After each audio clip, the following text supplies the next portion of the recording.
my feelings, yeah. I start reminiscing, yeah. Next time around, fuck, I want it. Today is day 1 of my glutamine journey. I used to take L-glutamine a while back, but I'm getting back into it, and I'm starting with the 5-gram dose. This is from PEScience. Code SHMEGS, save you guys at checkout, and it has 30 servings. I just parked at the gym. It's 9 o'clock, and I'm about to go in and just do some cardio, some core, and then accessory exercises that I need to get in the week, but they don't really fit on my other days because my other workout days have become quite long with the addition of core and cardio in themselves. So it's kind of like a full body random light workout to start the day. I've got my Versa on me, Coach SHMEGS from PEScience, and then I have this honey stinger in case I want to eat it later. They sent me a PR package, which is so cool, so I'll probably eat that at the end of my workout. But let's go get this gym sesh. Guys, I was at the gym locked in, and then I was like, wait, I have a call at 11:30. How is it already 10:30? I need to go home. So I quickly left and I'm back home. I put on a more professional top because I'm about to get on a call and I'm really excited to see how it goes. But when I was at the gym, I was just so fiercely walking on the treadmill, catching up with my best friend because we just both are so busy. We've been doing so many different things, and I feel like me and her talk about everything. Like the tiniest thing in our day could be a 30-minute conversation, but then the biggest thing in our day could take 10 hours. So it's how do we decide? There's so many updates. So we were just fiercely sending audio messages back and forth, and then I was like, oh shit, I need to leave. But if you need a hack for how to do cardio for longer, just be audio messaging your friend. I have a call right now. I have a lot of calls today. Every day looks different for me. Obviously the first half of the week I spend working my normal 9 to 5 routine, and then on Thursdays and Fridays are my personal work days, so the days where I do my coaching, my content planning, getting all that stuff edited, managing my own business is what I do on these days. And then Saturdays, the one day that I like to take off from social media, and then Sunday is my big coaching day where I do program updates and things like that. So today I have some prospective client calls and personalized program calls, and then I have a call with a company right now, and then I have another call later with a team that I'm working on a really fun project with that will be teased and launched towards mid-August. So I should have a video that kind of goes in more detail about that. Also, I wanted to update you guys a little bit on my reading journey. I was on a big reading journey, and then I started slacking and I stopped reading before bed, which is just a whole nother conversation. I really do plan and want to get back to reading before bed, so I'm trying to get back into it. These are my 3 most recent reads. They were a gift from my brother's girlfriend for my birthday, and they're an influencer series. Not the gym influencer series, that's crazy, but it's by Amy Lee, and this one is Set on You. This was the first one, so it's gym influencer romance vibes. So basically it's enemies to lovers vibes. This guy at the gym tries to steal her squat rack, and then she's bro, what the helly? And then they have a little bit of beef, and then it turns into tension, and then they obviously start to like each other. But there's more to it. There's other links to them. So I like this one a lot. And then I was what other influencers are there? This one, number 2, book influencer. So actually I love when books do this, but this is the main girl, and then this is her sister's storyline. So her sister gets a divorce, or she was planning to get married or something, and then she broke it off, and so she's single, but she needs a date to this big gala or ball or whatever.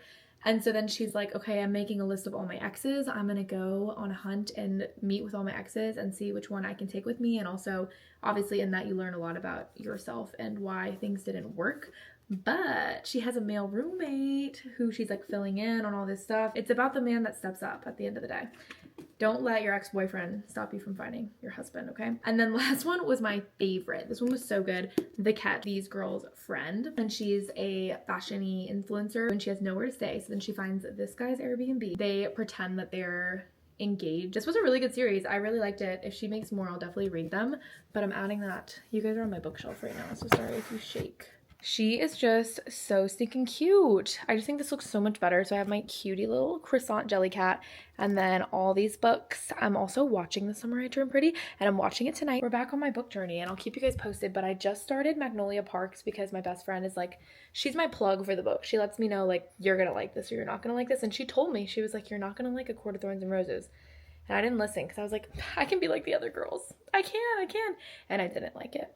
It just wasn't my thing. I don't really want to think about a man having wings. I just think that's weird. But maybe I can try again. I don't know. But anyway, sorry, not the point.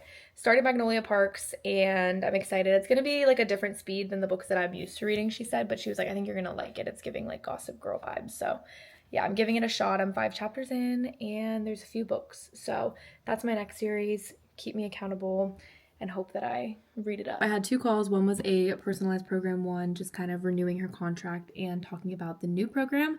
And then the other one was a coaching call. And I need to go downstairs. I need to eat something. And I'm going to put on some shorts and I'm going to head to Solidcore. I typically don't do 2 workouts in the same day, but this just happened to fall this way. So I am going to get ready. I'm meeting my friend at Solidcore, which is a big reason why I'm doing it. Because after Solidcore, I'm going to stay at my boyfriend's house because me and my boyfriend and his sister are going to lock in on the new episode of The Summer I Turned Pretty. Cannot wait. I didn't even make my bed today, but I'm in a scramble because I'm getting ready right now to go to a event for a coffee shop.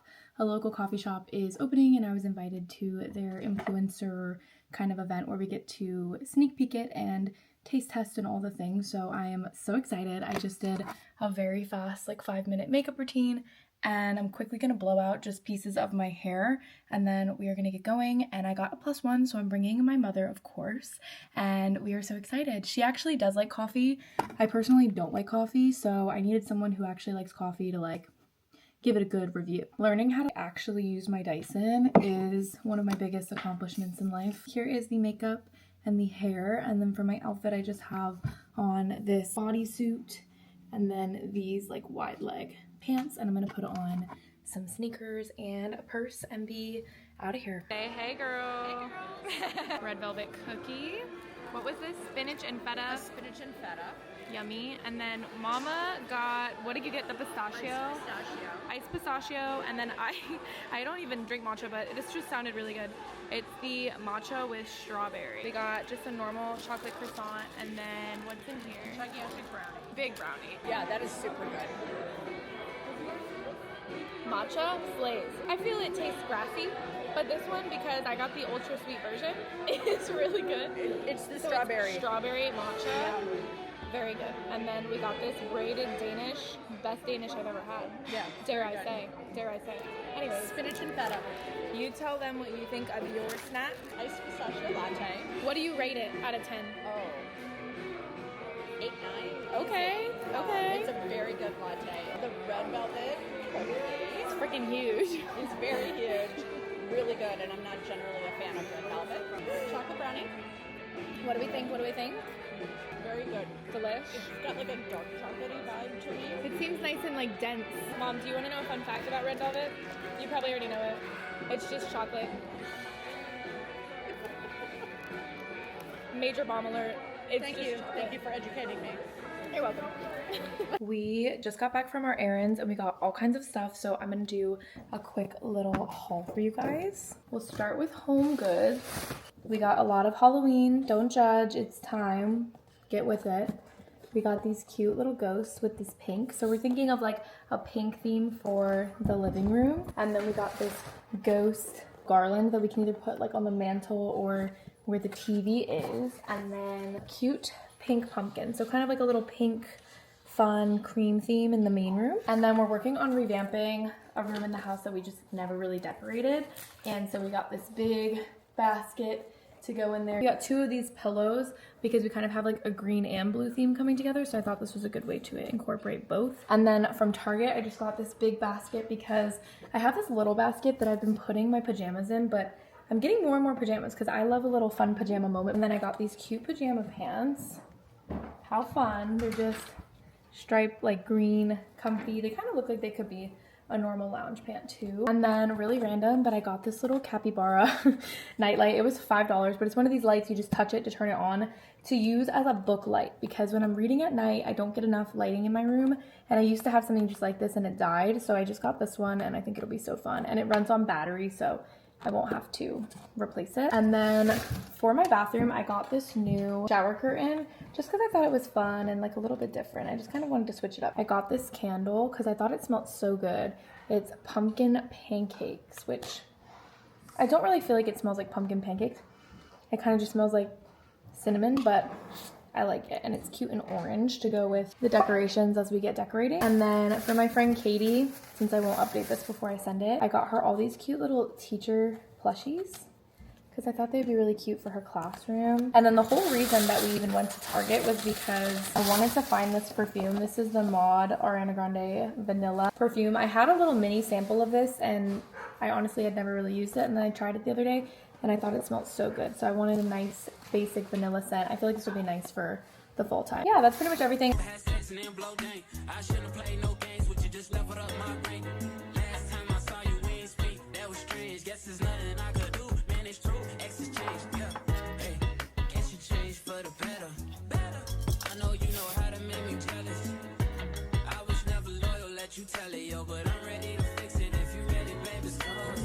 Got back from Solidcore. I wanted to give you guys a sit down chat about Pilates and Solidcore and my experience with it, because I've been getting a lot of messages on Instagram and comments asking, what was your experience with Solidcore? What is your experience with Pilates? How does it interact with your weightlifting routine? Like, why do you do it? All these things. So I just kind of wanted to talk about the addition of Solidcore into my routine, what role it plays, like why I do it and how it's been for me. And obviously I keep going back. Essentially, Solidcore is a form of Pilates. It's not true Pilates. They call it Legree, but it's a little bit more of like a strength-based Pilates. So you're still focusing on core engagement. You're still focusing on a lot of the same movements that you would do in a slower Pilates class. And you're still moving at a slow 4 count, but it is a little bit of like a higher intensity thing, focused a little bit more on strengthening the muscles with the spring loads and with the exercises than traditional Pilates classes. And that's feedback that I've had from instructors who instruct Pilates and instruct Solidcore. So it's not like Pilates, what you're thinking of with the like the slow. It's kind of like lights down low, music up high, like lock in. And people always joke that people going to Solidcore are like training for war, because some of those girls, I swear, they are locked in, clocked in. They're doing that plank on their toes. They're doing crazy stuff, and it's impressive as hell. For me, the integration of Solidcore was to, one, create a challenge for me in my routine that was different than me taking my own butt to the gym every week and making myself work, but also because I did not have a solid core. Let me tell you, I dealt with back pain, I think it was like 2 years ago now, that stemmed from a deadlift, but really systemically was because I did not have enough strength in my core to be handling the load that I was doing in the gym.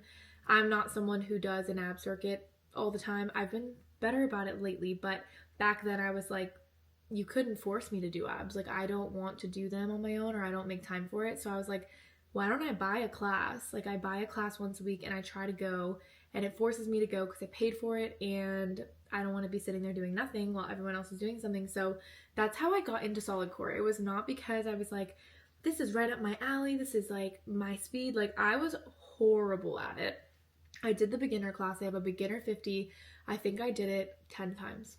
10 times. I've done 60 classes almost, and 10 of them were the beginner one, because getting the fundamentals is huge. And I work in physical therapy. I'm a trainer. Form is everything, especially for protecting your back, for strengthening things. Like, I think Solidcore is a bit of an advanced class. Like, I would not do Solidcore if you've never really done core work, if you've never really done lower body strengthening. I wouldn't do Solidcore if you have issues with your balance, and I wouldn't do Solidcore if you're not willing to like take the time to learn the movements and what they're hitting, just because it can be a little bit unsafe. Like, if you don't know how to activate your core and you're doing all this core work on a reformer, it can be a lot for you. For me, like, what keeps bringing me back to Solidcore is that I feel it fills the gap in my current routine.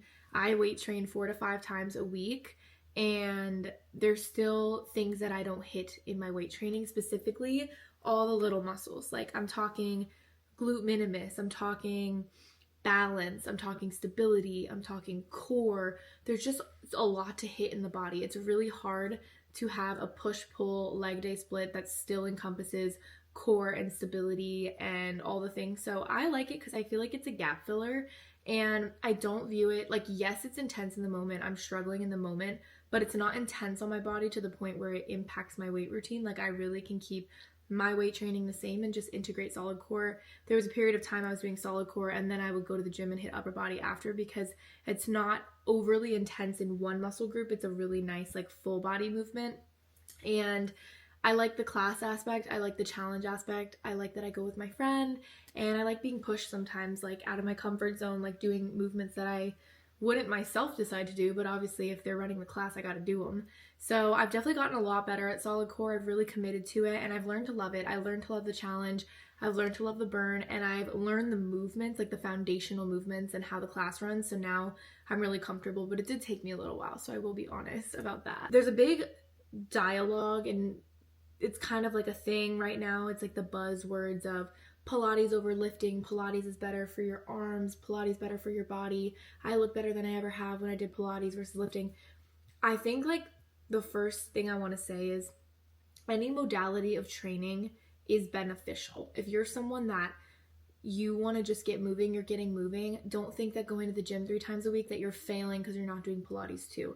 You also can do Pilates at home. You also can do YouTube classes. So like Pilates is rooted in core strengthening. You can just do core strengthening on your own. So you don't need to pay for these classes. It is an expense.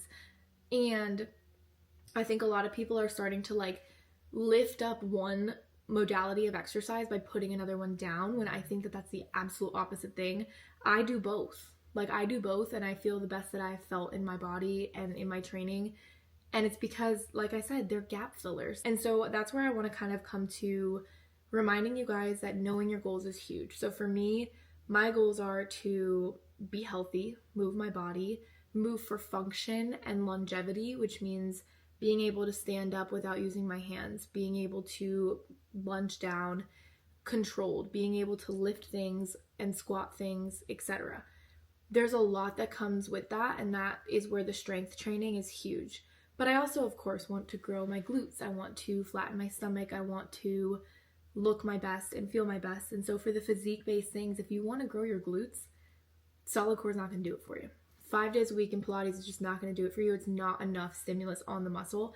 It's not enough to progressively overload you. If you want to strengthen your core, the gym itself might not be enough. You're going to need to do something for your abs. So remembering, okay, here are all my goals. Let's lay it out. What do I need to do to hit all these goals? And it may be Pilates and the gym. It may just be the gym, or it may just be Pilates. And that is where you can say, this is better for me and my body. But you can't just say, this is better for me and my body because it made this girl's arm skinny.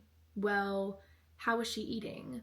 How did her lifestyle change when she started to be consistent? You can't generalize results based on one person's experience. And I think that that happens a lot on social media, and people just like flock to whatever's popular. Resistance training is always going to be fundamental in life. And we've seen it with osteoporosis. Women's bone density goes down as we age. To combat that, we want to be doing resistance training and weight bearing training. And what is that? Going to the gym. So there's always going to be value in movement, and I don't want you guys to think lifting weights is not the thing for you. I don't want you to think Pilates is not the thing for you. It just depends on where you're at in life. And for me right now, this works. Maybe in the future, I'll need to slow it down and I'll need to do more classes. Maybe in the future, I want to kick it up and run. Like there's always going to be these different avenues you can take with fitness. And I think letting people villainize something to uplift something else is just something I want you guys to get better at discerning. And so all this to say, train for you, train for your goals. And if you're training to build muscle, the best thing you can do is lift weights. If you're training to gain stability and athleticism, maybe more hybrid training is better for you. Maybe plyometrics are better for you. Maybe classes are better for you. If you want flexibility, you probably should go to yoga and not the gym, right? So there's always going to be nuances, and it's very likely that a combination of a lot of things can be best for you. Just wanted to kind of put that rant out there because I keep seeing it. Like I just keep seeing the dialogue of Pilates girls putting down lifting and lifting girls, you know, saying Pilates isn't good. And I know that that can be a confusing dialogue because you're like, well, what do I do? And I think separate fact from opinion, make decisions that make sense for you and your goals, and also just move the way you enjoy. I think half of movement is enjoyment, half of consistency is having a routine that works for you. And so yes, of course, training for your goals is huge, but also just being able to show up is huge too. And so find what gets you up in the morning, honestly.